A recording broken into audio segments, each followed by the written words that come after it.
पूर्णं वदै पूर्णमदैव रूपम् क्रियास्वरूपं देहस्वरूपम् ब्रह्माण्डरूपमपरं अचलं मदीयम् त्वां देवसेवि शरणं मम सम्पत्ति। हम अपने जीवन में जो जड़ स्वरूप हैं पूर्ण चेतन युक्त बने और हमारे सारे शरीर के अंग,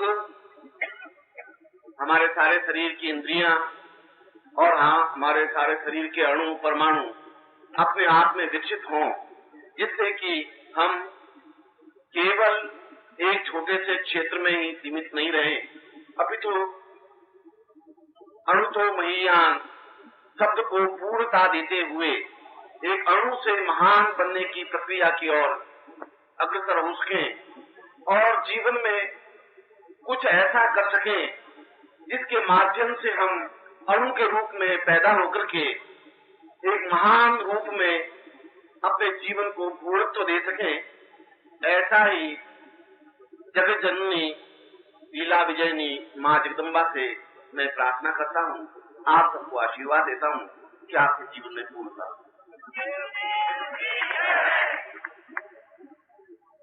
आज निश्चय ही शंकराचार्य जयंती है और आज से 5,500 वर्ष पहले भी ठीक इसी प्रकार की एक संक्रांति काल, एक संक्रांति वेला उत्पत्ति हुई थी। संक्रांति काल उसको कहा जाता है जब आदमी का मन और मस्तिष्क अंतर्द्वंद में उलझ जाता है,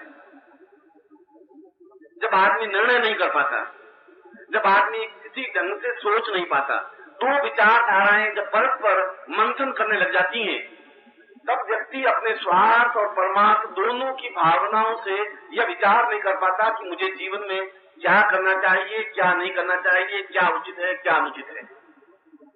और उस समय भी एक इस प्रकार का प्रश्न पैदा हुआ था कि क्या हमारा जीवन अपने आप में केवल क्षुद्रमय जीवन व्यतीत करने के लिए है या जीवन को पूर्णता देने के लिए है। एक तरफ उस समय भी विज्ञान हावी हो रहा था और हमारे खून में जो ज्ञान की गरिमा है, हमारे खून में जो ज्ञान के कण है, वे बार बार हम पर हावी हो रहे थे कि हमें ज्ञान के क्षेत्र में, चेतना के क्षेत्र में, व्यक्तित्व के क्षेत्र में पूर्णता प्राप्त करनी है। व्यक्ति पूर्णता की ओर अग्रसर होता है और इसलिए होता है कि हमारा खून, हमारा रक्त अपने आप में सदियों पुराना रक्त है, क्योंकि हम उन ऋषियों की संतान हैं जिसको हमने वशिष्ठ कहा है, जिसको हमने विश्वामित्र कहा है। हम गोत्र संकल्प उच्चारण करते हैं शादी के समय कि मैं इस अमुक कन्या से शादी करता हूँ, मैं वशिष्ठ गोत्रोत्पन्नो हम, क्योंकि मेरी धमनियों में वशिष्ठ का खून प्रवाहित हो रहा है, मेरी धमनियों में गर्ग का, खनाद का, स्त्री का, पुरुष का खून प्रवाहित है और खून मेरे पूर्वजों का है। निश्चय मेरे पिता का खून मेरे शरीर में है, मेरे दादा का खून है, मेरे आज से 50 पीढ़ी पहले का भी खून है और खून हमारे ऋषियों का खून है, पूर्वजों का खून है और वह ज्ञान चेतना से युक्त है। इसलिए बार बार हमारा मन, हमारा दिमाग, हमारा खून उबाल खाता है कि हमें साधना के क्षेत्र में अग्रसर होना चाहिए, कुछ करना चाहिए, कुछ अवश्य ही करना चाहिए। अगर ऐसा नहीं करेंगे तो हमारा जीवन बुझा बुझा सा रहेगा। हमारे जीवन में जो कुछ पूर्णता होनी चाहिए वो नहीं हो पाएगी, हमारे जीवन में जो कुछ प्राप्त करना चाहिए वो नहीं कर पाएंगे। मगर बाहरी सभ्यता उसके ऊपर बहुत अधिक दबाव डाल देती है और बाहरी सभ्यता कहती है कि ये सब ढोंग है, ये सब व्यर्थ है, बकवास है, यह प्रत्यानुषी है, ये बैकवर्डनेस है, ये पिछड़ापन है। जीवन का एडवांस क्षेत्र तो ये है कि हम बहुत फॉरवर्ड हो जाएं, अपने आप को एडवांस कर दें, नाचें, गाएं, खाएं, पिएं और जो कुछ भोगवादी प्रवृत्ति में हम जिंदा रह करके मर जाएं और हम चारों तरफ ऐसा देखते हैं, क्योंकि उनके जीवन का जिस सभ्यता से ये आया है, चाहे वो अमेरिकी सभ्यता से आया हो, चाहे इंग्लैंड की सभ्यता से आया हो, अमेरिकी सभ्यता तो 1986 वर्ष पुरानी तो है ही। ईसा 1986 वर्ष पहले पैदा हुई, 86 वर्ष, केवल 1986 वर्ष पहले जो ईसा मसीह ने जो सभ्यता पैदा की, वह सभ्यता अपने आप में 50,000 20,000 वर्ष पुरानी सभ्यता की तुलना नहीं कर सकती। वह सभ्यता अपने आप में उसका आधार नहीं है, बेस नहीं है। उस सभ्यता में किसी प्रकार की गरिमा नहीं है। गरिमा इसलिए है कि उसकी जड़ नहीं है। एक वृक्ष जो वट वृक्ष है, जो पीपल का पेड़ है, जो बड़ का पेड़ है, उसकी जड़ें 50 फुट नीचे होंगी तो 50 फुट पेड़ ऊपर चढ़ सकेगा। वो छाया दे सकेगा 2,000 लोगों को, 5,000 लोगों को, 500 लोगों को, मगर छोटी सी पेड़ कम से कम 5,000 लोगों को छाया नहीं दे सकती। 2,000 वर्ष पुरानी सभ्यता जो अपनी आंख भी नहीं खोल सकी है, वो हम पर अगर हावी होती है तो वह केवल भोगवादी प्रवृत्ति है। भोगवादी प्रवृत्ति भी हम देख चुके हैं साधना में। चारवाक हमारे संसार में ऋषि के रूप में पैदा हो चुका है और उसने कहा है कि निष्ठ कर्तव्य में ऋण करना चाहिए। भस्मी भूत पुनरागमन होता, ये शरीर तो भस्म होने के लिए, मर जाने के लिए, शरीर तो खत्म होगा ही। जब शरीर खत्म होना है तो जितना जिंदगी रहे उतनी भोग में जिंदगी व्यतीत हो जाए, ऐसा तो हमारे ऋषि ने कहा है। कोई भोगवादी प्रवृत्ति को नई सिरे से कोई पैदा नहीं हुई, मगर उस चारवाक, केवल एक चारवाक ही पैदा हो सका, उसके शिष्य में ही पैदा हो सके कोई, क्योंकि यह भोगवादी प्रवृत्ति जीवन की नाशवान प्रवृत्ति है। इस भोगवादी प्रवृत्ति में जीवन की पूर्णता नहीं है। अगर इसमें कुछ सार होता तो निश्चित चारवाक के कम से कम 2,000 शिष्य होते, 5,000 शिष्य होते, उसका भाष्य लिखा जाता, उसके ऊपर ग्रंथ लिखे जाते, उसके ऊपर सूत्र लिखे जाते, नहीं लिखे गए। क्योंकि आज भी हम किसी भी भोग में कितने ही लिप्त हो जाए, कितने प्यार कर लें, किसी पराई लड़की के साथ में कुछ भी कर लें, हम कितना ही धन लूट लें, मगर समाज में जब कोई बात होता है हम कहते नहीं, ये नहीं होना चाहिए, ये गलत है, दूसरी लड़की के साथ देखना नहीं चाहिए, क्योंकि हमारे शास्त्र का आधार वो नहीं है, इसलिए हम नहीं कह सकते। भोगवादी जीवन हमारे जीवन का आधार नहीं है, इसलिए चारवाक की परंपरा आगे बढ़ नहीं सकती। और ये जो पश्चिम की सभ्यता है, यह पश्चिम की सभ्यता केवल एक छोटे से जीवन के लिए है। जो जीवन 20 साल से पैदा होता है 45 साल में समाप्त हो जाता है। आपने शायद अमेरिका देखा नहीं होगा पूरी तरह से, इंग्लैंड आपने देखा नहीं होगा, मैंने देखा है। वे 20 साल से 45 साल से भोगवादी प्रवृत्ति में पूर्ण हैं, मगर 45 साल के व्यक्ति ओल्ड हाउस में पड़े रहते हैं, जिनको ओल्ड हाउस, बुड्ढों का हाउस कहते हैं। बेटे उसको देखने जाते नहीं है, बहुओं को पता नहीं होता कि मेरा ससुर कहाँ पड़ा हुआ है। उनको बहुत दुखी और परेशान व्यथित होते हैं, और गवर्नमेंट उनको रोटियां देती है, कपड़े देते हैं, पड़े रहते हैं और बच्चों की कामना करते रहते हैं। मैं उन लोगों की बात कर रहा हूँ जो तुम्हारी नजर में सबसे बड़े सभ्य देश है अमेरिका। मैं उन लोगों की बात कर रहा हूँ जो इंग्लैंड और फ्रांस की बात कर रहा हूँ। और वे सिसक करके तड़प करके मर जाते हैं। और जब मैं 1983 में मैं अमेरिका में था, मेरे बिल्कुल पड़ोस का एक व्यक्ति, मैं आंखों को देखी घटना कह रहा हूँ, मेरे पड़ोस का व्यक्ति मुझे मिलने के लिए आया और बात कर रहा था कि गुरुजी मैं ये चाहता हूँ, ऐसा चाहता हूँ। ठीक उसी समय बाई चांस एक टेलीफोन आया कि आपकी मदर की ओल्ड हाउस में डेथ हो गई, रियल मदर ओल्ड हाउस में जी डेथ हो गई। उसने कहा all right my mother is died, और उसने टेलीफोन नंबर घुमाया। वहाँ फ्यूनरल डायरेक्टर होते हैं, मृत्यु संस्कार करने वाले डायरेक्टर, वो भी एक वहाँ पर डिपार्टमेंट है। उनको टेलीफोन जाके फलाने मकान में बुढ़िया मर गई है जो मेरी मदर है, आप उसको ले जा करके हमारे हिंदू धर्म के अनुसार इसको जलाना है, you know I am Hindu, उसको जला करके और आप हमें शाम को इन्फॉर्मेशन दे दें और आपका जो भी चार्ज हो बिल भेज देना। और लाइक और उनसे बात नहीं देना के साथ हाथ में आप बिजनेस की बात कर रहा है। हम तो वो उसकी रियल मदर जिसने उसको जन्म दिया है, जिसने उसको पाल पोस के बड़ा किया है, और उससे कोई उसकी घृणा नहीं है, दुश्मनी नहीं है, कोई लड़ाई झगड़ा नहीं है, मगर वे खुद भोगवादी प्रवृत्ति के हैं। उनके जीवन इस बात का एहसास नहीं है कि हम कहाँ खड़े हैं। वो तो ठीक है, मर गए और राइट, अब उसको कौन ले जाकर कंधे पर डाल के कौन जलाएगा, क्या है, ठीक है। वहां पे एक मृतक संस्कार करने वाले थे, जैसे यहाँ पर दुकानें, वैसे दुकानें खुली हुई है, किसी को टेलीफोन कर दीजिए, वो उस बुढ़िया को लेके जाएंगे, जला देंगे, शाम को बिल भेज देंगे $275 या $375, फिर आप उसको एक लिस्ट दे देना, ये हमारे रिलेटिव, उनको इन्फॉर्मेशन दे देना, वो आप लेटर में छाप के उनसे सूचना दें, भाई फलाने की माँ मर गई है, भगवान से प्रार्थना करते हैं मृत आत्मा शांति हो गई, शांति। ये वह भोगवादी प्रवृत्ति की मैं बात कर रहा हूँ। और ये आपकी जो भोगवादी प्रवृत्ति की तरफ जो बढ़ रहे हैं, उसका अंत कहाँ पर है?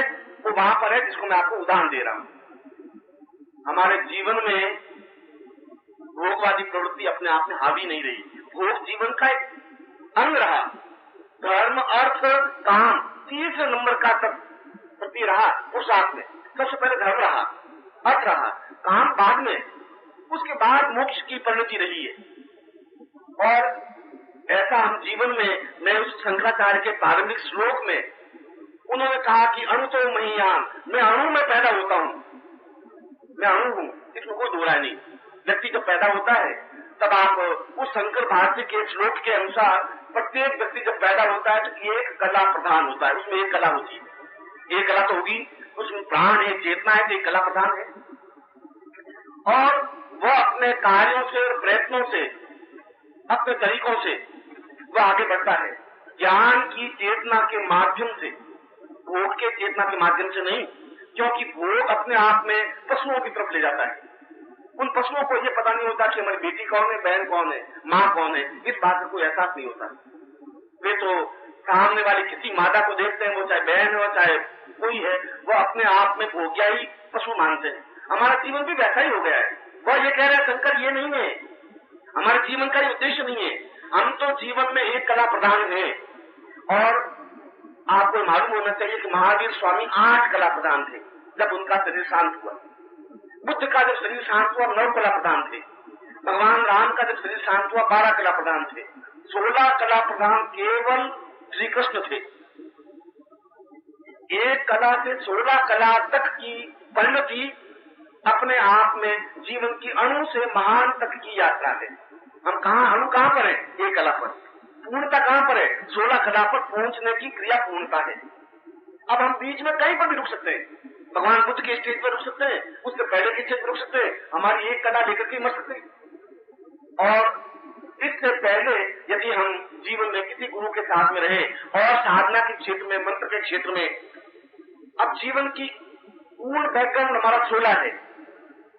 16 में से 15 तो अंधकार में है हमारे जीवन का, एक कला हमारे पास में है। जो 15 अंधकार पक्ष हमारे ऊपर हावी है, तो हम कहाँ जीवन में उस भगवान के दर्शन कर सकेंगे? कहाँ उस साधु मान दर्शन कहाँ से कर सकेंगे? हम जीवन के पाप कहाँ से काट सकेंगे? हम जीवन की पूर्णता कहाँ से प्राप्त कर सकेंगे कि हमारा पूरी यात्रा का हमने एक चरण पार किया है। 100 मील में से केवल हमने 5 मील पूरे किए। उस एक कला से आगे बढ़ता हुआ दूसरी कला प्राप्त करे, तीसरी कला प्राप्त करे, चौथी कला प्राप्त करे। कई बार जीवन में मृत्यु को प्राप्त हो जाता है तीसरी कला प्राप्त होते हुए, मगर फिर भी उसके संस्कार बने रहते हैं, वो मिटते नहीं है।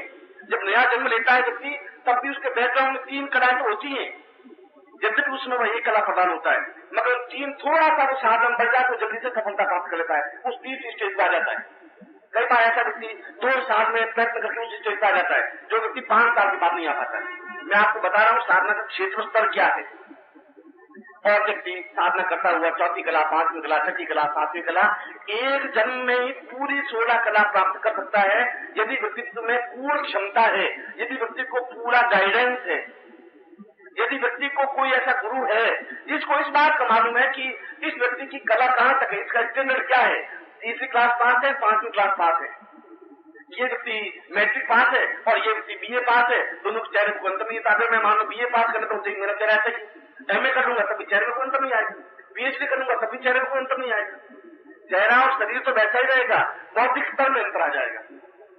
इसलिए एक कला 8 कला में कोई गैपिंग नहीं आ जाएगा, उसकी साधनात्मक डिफरेंस आ जाएगा, साधना गैपिंग डिफरेंस आ जाएगा।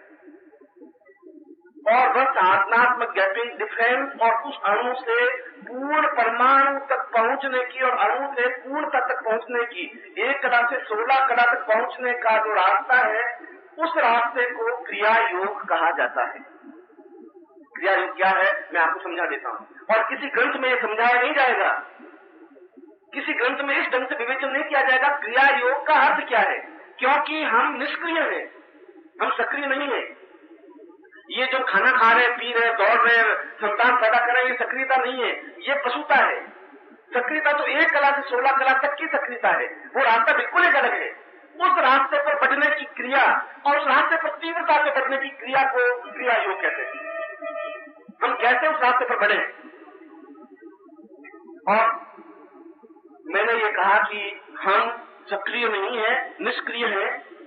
और निष्क्रिय इसलिए कि हमारा पूरा शरीर जो कुछ हमारे पास है,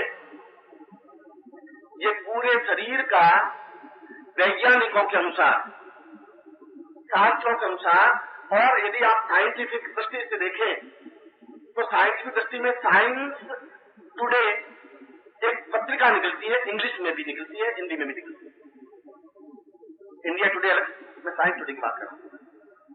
और अमेरिका में एक सर्वेक्षण करने के बाद वहां के डॉक्टरों की टीम ने यह निर्णय लिया कि व्यक्ति के पूरे शरीर में से केवल 10% शरीर ही क्रियाशील है, 90% शरीर मृत है, जिसका यूज नहीं कर पा रहा है व्यक्ति। उसको ज्ञान नहीं है कि इस 90% शरीर का क्या यूज है, इसका तरीका क्या है, इसको हम कैसे उपयोग में लें। और मैं भी आपको बता रहा हूं कि हम अपना आज का जो शरीर है, इस शरीर में से 10% शरीर का तो आप उपयोग कर रहे हैं, 90% शरीर का उपयोग आप कर ही नहीं रहे, क्योंकि आपको ज्ञान ही नहीं है। जब ज्ञान नहीं है तो उपयोग नहीं कर सकते। जब मुझे ज्ञान नहीं है कि पंखे को कैसा चलाएगा, पंखा खड़ा रहेगा, मुझे बटन दबाने का ज्ञान नहीं है, बटन नहीं चलेगा, पंखा नहीं चलेगा। हमारे शरीर में एक सहस्रार ग्रंथि है। ग्रंथि का मतलब है मांसपिंड, ग्रंथि का मतलब है नाड़ियों का एक गुच्छा। और मैं यहाँ पे हाथ काटूं तो यहाँ पर भी नाड़ियों का गुच्छा, ये नाड़ियां, यदि मैं यहाँ देखूं तो ये नाड़ियों, ये सभी मांसपिंड है। और मांसपिंडों पर हमारा कोई कंट्रोल है ही नहीं। मैं ये कह रहा हूं कि आपका कान, आपका ही कान है, आप कान को एक्टिव कर नहीं सकते, कान को हिला के दिखाइए, आप नहीं हिला सकते। क्यों नहीं हिला सकते? आपका खुद का कान है, आप क्यों नहीं हिला पा रहे? क्योंकि वो मांसपिंड अपने आप में निष्क्रिय है, आप उसका यूज नहीं कर पा रहे हैं। उसके अंदर का जो गुह्यर है उसका तो यूज हो रहा है, कान का यूज नहीं हो रहा है, नाक का यूज नहीं हो रहा है, उसकी कान शक्ति का यूज हो रहा है। नाक को आप हिला नहीं पाते, शरीर का आपके कंट्रोल में क्यों नहीं हिलाते हो? उंगलियां हिलाते हो, नाक क्यों नहीं हिला देते हो, कान क्यों नहीं हिला देते हो, सीना क्यों नहीं हिला देते हो? क्या है? आप नहीं हिला सकते क्योंकि शरीर आपके कंट्रोल में है ही नहीं पूरा। ये तो बाहरी आवरण है। पूरे इस शंकराचार्य के इसी श्लोक में अणु से महियान के क्षेत्र की यात्रा करते हुए उसने बताया कि जीवन और जीवन के मूल क्षेत्र पूर्ण रूप से 108 इंद्रियां हैं शरीर की, 108 उपन्यास है। मन का मेघमाला में 108 मन के हैं। 108 मन के क्यों रखे थे? 107 रखने से क्या जरूरत थी? 105 रख सकते थे, आखिर तो गिनती तो 100 की करनी थी, फिर 8 बताए के रखे। इसलिए कि इस माला के माध्यम से हमें ज्ञात हो सके कि हम साधना के क्षेत्र में बढ़ रहे हैं। और साधना क्षेत्र में कहाँ बढ़ना है कि हमें 108 उपनिषदों का निचोड़ मेरे हाथ में रखना है, घुमाते रहना है। इसलिए है 108 मन की, एक मन का घुमाते हैं तो एक उपनिषद, कुल 108 उपनिषद है।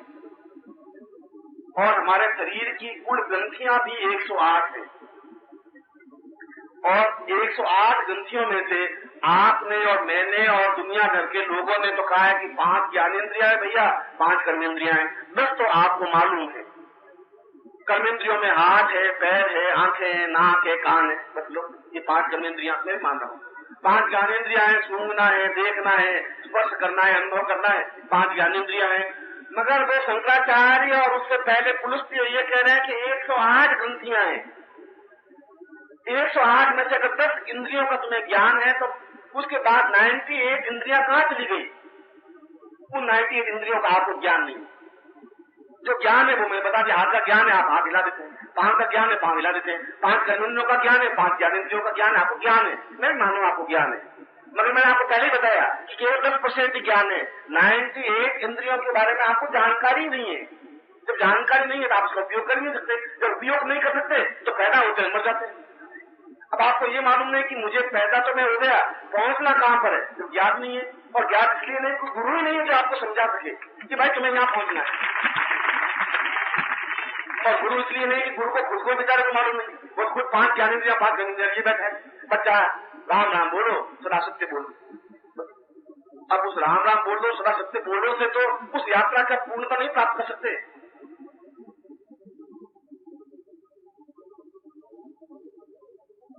उस सहस्रार, और सहस्रार का मतलब है सहस्र माने 1000।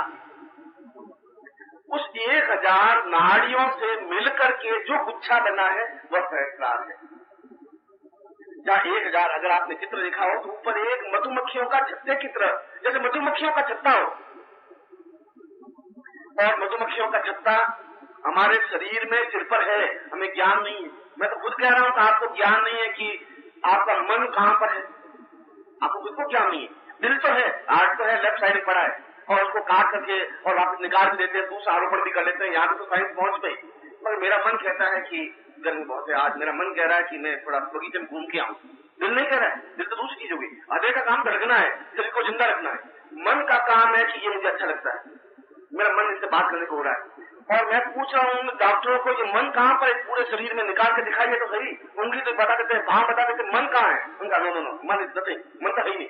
फिर मन नहीं, फिर मन क्या कर रहा है कि ये मुझे पसंद है और ये नापसंद है, ये क्यों हो रहा है? इसलिए कि उनको खुद को ही ज्ञान नहीं मन कहां पर है। उनको खुद को ही ज्ञान नहीं है कि ये शरीर के ऊपरी भाग में ये जो सहस्त्र छत्तों की तरह जो बना हुआ है, यह सहस्त्र क्या चीज है। और हमारे उन पूर्वजों में एक लोहार का बेटा आसानी से लोहे की कील बना देता है। मुझे लोहे की कील बनाने कहे तो मैं ढक्का करूंगा, या तो उंगली काट लूंगा या पैर कुचल दूंगा, लोहे की कील मुझसे नहीं बन सकती। लोहार बना देगा, 5 साल का 7 साल का बच्चा बना देगा। सुनार के बेटे को चोरी करने का सिखाया, सोने में से कैसे तांबा मिला दे, वो मिला देगा, नहीं मिला। अब जिसको जो ज्ञान है, उस समय उन पूर्वजों को ज्ञान था, उस सहस्रा जागरण था, इसलिए उनको बेटों को भी ज्ञान था, क्योंकि ये ऑटोमेटिक क्रिया थी। इसलिए उस समय एक ऋषि पैदा हुआ, उसका बेटा भी ऋषि बना, उसका बेटा भी ऋषि बना, और उन ऋषियों को हमने त्रिकालज्ञ कहा, त्रिकालदर्शी कहा, तीनों लोगों को देखने के लिए कहा। और त्रिलोक क्या? काल, कालो एवं निर्वदाम विपुलात लक्ष्मी। काल का मतलब है जो क्षय नहीं हो सके वह काल है, जिसको समाप्त कर ही नहीं सकते। एक पूरे समय की आवृत्ति में यहां से देख रहा हूं, थे उस दीवार तक देख लेता हूं। इस दीवार तक इसलिए देख लेता हूं कि इसके बीच में कोई ऑब्स्टिकल नहीं है, बाधा नहीं है, अड़चन नहीं है, इसलिए मेरी दृष्टि वहां तक पहुंच रही है और मैं आसानी से देख लेता हूं। इसलिए देख लेता हूं कि इस बीच में जो अवरोध नहीं है, तो काल का भी कोई अवरोध नहीं होता।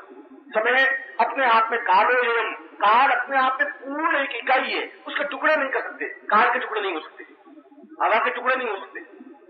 आप ये अलग बात है कि एक हवा को गुब्बारे में भर दे, एक हवा को दूसरे गुब्बारे में भर दे, वो आप भर रहे हैं, पर हवा अपने आप में आपको काट नहीं सकते, टुकड़े करके हवा को नहीं दे सकते, पानी के टुकड़े नहीं कर सकते। उसी प्रकार से उस समय के भी टुकड़े नहीं कर सकते। समय का अपने आप में पूर्ण एक पट्टी है, इस किनारे खड़े होंगे उस किनारे पर दिखाई देगा। और काल कितना लंबा चौड़ा है कि आज से 25,000 वर्ष पहले की जो समय की घटना है और 25,000 वर्ष बाद की घटना पूरी एक इकाई है, उसको काल कहते हैं। और यदि हम एक सिरे से हम देखें, मैं यहां से देख रहा हूं वहां दिखाई देता है, तो काल के एक सिरे पर देखने पर काल का दूसरा सिरा दिखना चाहिए। और मैं यहाँ खड़ा हूं और खड़ा हूं, मुझे व्याकरण में समझा गया कि एक भूतकाल होता है, एक वर्तमान काल है, एक भविष्य काल है। काल कितने प्रकार के होते हैं? 3 तरह के होते हैं, और हमने व्याकरण में पहली क्लास में दूसरी क्लास में पढ़ा है। मगर वर्तमान काल जैसी कोई चीज है ही नहीं। काल 2 ही होते हैं, केवल भूतकाल और भविष्य काल। जो कुछ बीत चुका है वो भूतकाल है। इस समय ठीक 3 बजे, बराबर 3 बजे और 2:59 और 59 भूतकाल है। 1 सेकंड पहले की घटना भूतकाल है, 1 सेकंड आगे की घटना भविष्य काल है। वर्तमान कुछ है नहीं। वर्तमान तो अपने आप में दोनों कालों को पहचानने की क्षमता है, उसको मनुष्य कहते हैं। दोनों कालों को जो बीच में खड़ा है वह व्यक्ति है, केवल व्यक्ति खड़ा हो सकता है दोनों कालों के बीच में। पशु नहीं खड़ा हो सकता, पशु पीछे का चिंतन नहीं कर सकता, आगे का चिंतन नहीं कर सकता। इसलिए काल तीसरा काल है ही नहीं। तीसरा जिसको काल कहते हैं वो हमें काल पुरुष कहा गया है। काल पुरुष मनुष्य को कहा गया है, भगवान को कहा गया है। काल पुरुष देख सकता है, पुरुष मैं देख सकता हूं कि भविष्य क्या चीज है, भूतकाल क्या चीज है। मगर दुर्भाग्य यह है कि मुझे भूतकाल का भी ज्ञान नहीं और भविष्य काल का भी ज्ञान। कल क्या होगा, 1 घंटे बाद क्या होगा, हमें ज्ञात नहीं है। और आज से 100 साल पहले मेरे साथ क्या घटना घटी थी वो मुझे ज्ञात नहीं है। क्यों ज्ञात नहीं है? इसलिए कि उस ग्रंथि का उपयोग करना भूल गए, जिस ग्रंथि के माध्यम से ये अनुभव होता था। एक आंख ग्रंथि है, आंख ग्रंथि के माध्यम से देख सकते हैं। कान एक ग्रंथि है, उसके माध्यम से सुन सकते हैं। हाथ एक ग्रंथि है, जिसके माध्यम से पकड़ सकते हैं। और सहस्त्रार एक ग्रंथि है, जिसके माध्यम से भूतकाल भविष्य काल को देख सकते हैं। और तो ग्रंथि लुप्त है, उस ग्रंथि में अपने आप में जड़ता है, क्योंकि उस ग्रंथि का स्पंदन नहीं रहा। मैं अगर ये मेरे घुटने बिल्कुल खराब हो जाए तो मैं चल नहीं पाऊंगा। जोड़ों में जब बहुत दर्द हो जाता तो लोग चल नहीं पाते, लोग चल नहीं पाते तो उसके बाद में वे चल भी नहीं सकते, बाद में उठा करके इजी चेयर पे ही चलते हैं, क्योंकि वो ग्रंथि काम करना बंद कर लेती है। अगर हम हाथ का उपयोग नहीं ले तो हाथ अपने आप काम करना बंद कर देगा। आपने कल हड्डी योगी देखे होंगे, एक हड्डी योगी 15 साल से बिल्कुल यूं खड़ा रहा, आपने अखबारों में उसका पढ़ा होगा, प्रेमा मित्र जी, और हाथ यूं खड़े रहे, वहां चिड़िया ने घोंसला दे दिया, अंडे पैदा कर दिए, चिड़िया बनकर के उड़ भी गई। 15 साल तक हाथ यूं रखा, नीचे नहीं उतारा, मगर 15 साल के बाद हाथ नीचे उतारने की कोशिश की, हाथ उतरा भी नहीं, क्योंकि सब इंद्रियां जाम हो गई, ये सब जाम हो गया। फिर उसका जिंदगी भर हाथ ऐसा ही रहा, मरने पर भी हाथ ऐसा ही रहा, क्योंकि वो जो इंद्रियां थी वो वर्क करना बंद कर दी। और हमारी सहसा ग्रंथि को हमने उपयोग नहीं किया तो वो वर्क करना बंद। जिंदा तो है, वो हाथ जिंदा है, सहसा ग्रंथि भी जिंदा है, मगर वो एक्टिव नहीं है। मैंने कहा कि 90% हमें एक्टिव है नहीं शरीर। वो ग्रंथि जब एक्टिव नहीं है तो जब एक्टिव नहीं है उससे कनेक्टेड काम हम नहीं कर पाएंगे। आंख होगी नहीं, जिसकी एक्टिवनेस खत्म हो जाएगी देख नहीं पाएंगे, आंख फूट जाएगी नहीं देख पाएंगे। सहसा ग्रंथि अगर बिल्कुल लुप्त है, सुप्त हो गई है, चेतनाहीन हो गई है और उसमें स्पंदन नहीं है, वो देख नहीं पाएंगे। और जो ही सहस्कार अगर जागृत होता है तो उसका काम ही है भूतकाल भविष्यकाल को, पूरे काल को देख लेना। 5-4 साल पहले शंकराचार्य कहाँ घूमे, कहाँ उठे, क्या देखे, देख सकते हैं, कहाँ रह देख सकते हैं, क्योंकि वह तो एक लंबाई है। और उसी तरह भविष्यकाल को देख लेंगे कि 200 साल पहले मैं कहाँ जाऊंगा, 200 साल बाद कहाँ होऊंगा, क्या होगा। पिछले जीवन को, अगले जीवन को, इस पूरी समग्रता को देखने की जो क्रिया है वह सहस्रार ग्रंथि है, और वो काल देखने की क्रिया है एक सहस्रार ग्रंथि के माध्यम से। और इस सहस्रार ग्रंथि को जागृत करने की क्रिया को क्रिया योग कहते हैं। ये क्रिया योग, ये योग है, मनुष्य का उस ग्रंथि से संयोग करने की क्रिया को योग कहते हैं। अब आप पूछेंगे क्या जरूरत है इस ग्रंथि को जागृत करने की, तो मैं पूछ रहा हूं कि आपको आंख की क्या जरूरत है? आप लकड़ी के सहारे कर सकते हैं, आंख की जरूरत क्या है? आपको नाक की जरूरत क्या है? हाथ की जरूरत क्या है? लखपति है, क्या जरूरत है? लोग खाना खिला देंगे आपको, वह जीवन का चार्ज नहीं है। और यदि सहस्रार ग्रंथि जागृत नहीं है तो जीवन का चार्ज नहीं है। हम बड़े दुखी हैं कि भगवान जाने 4 महीने बाद क्या होगा। भगवान कौन सा? हम तो खुद कह रहे हैं हम ब्रह्मास्मि, मैं ब्रह्म हूं, मैं सब कुछ जानता हूं, तो फिर भगवान फिर कौन सा है? इसलिए कि हमारा जो वह जो चेतना युक्त स्थान है, वह चेतना युक्त स्थान अपने आप में सक्रिय नहीं है, और हमारे शरीर के कई अंग सक्रिय नहीं है। वे अंग जो आज्ञा चक्र जिसको कहते हैं वो सक्रिय नहीं है, जिसको मूलाधार कहते हैं वह सक्रिय नहीं है, वो स्वादिष्ठान कहते हैं वह सक्रिय नहीं है। और आप मुझे पूछेंगे कि मूलाधार होता है गुरु जी, और मैं पूछ रहा हूं कि हृदय होता है? अनुभव किया जाता है हृदय है। यदि यहाँ चीरा लगाए तो देख लेंगे, और यदि आप चीरा लगाएं तो बिल्कुल मूलाधार का जो चिन्ह बनाया बिल्कुल वैसी नाड़ियों का गुच्छा है, बिल्कुल वैसा है। स्वादिष्ठान चक्र को चीरा लगा के देखे तो आराम से वहां नाड़ियां कुछ उसने प्रकार की कटी है, वैसा ही रंग है, वैसा ही कलर है। अब उसको स्पंदन करने की जरूरत है, उसको छेड़ने की जरूरत है।